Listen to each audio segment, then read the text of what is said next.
Hast du mal gefällt, nur abgeben, mal alles in Gruben haben, lass mal alles tachloten?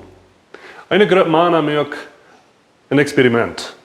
Sie hatten einen feinen großen Fischtank, wollten du einen großen Fisch nehmen, einen kleinen Fisch, und das geht nicht so allein.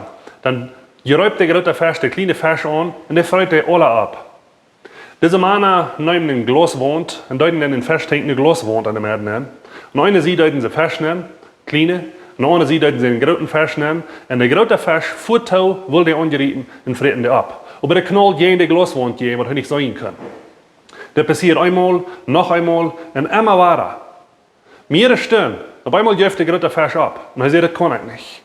Das passiert ein Tag, noch ein Tag, nur mehrere Werk.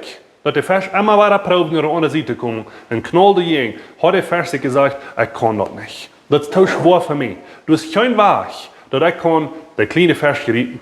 Er geht ganz ab. Diese Männer warten nach ein paar Werk, dann nehmen sie die Glaswand durch.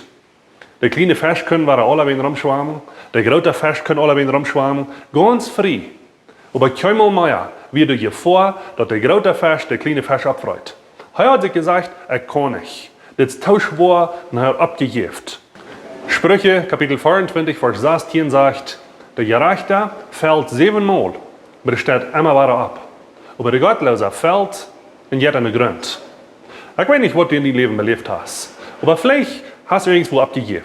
Vielleicht ist ein Part von deinem Leben, wo du sagst, das ist zu schwer, das kann ich nicht mehr. Vielleicht in deinem Leben, wo du Jesus nur folgen lässt. Du hast dir selbst gesagt, ich habe gesündigt, ich bin gefallen und ich kann das nicht mehr. Das ist zu schwer für mich.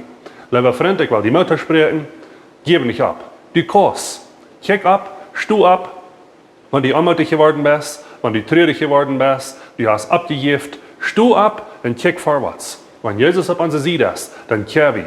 Mutig vorwärts, nicht durchlassen. Das ist ein finster Spiel, uns unmutig zu kriegen, uns durchkriegen und sagen, wir kennen nicht mehr. Wenn wir nicht so sein, ist der Fisch. Lebe ab, mutig und vorwärts. Gottes Segen.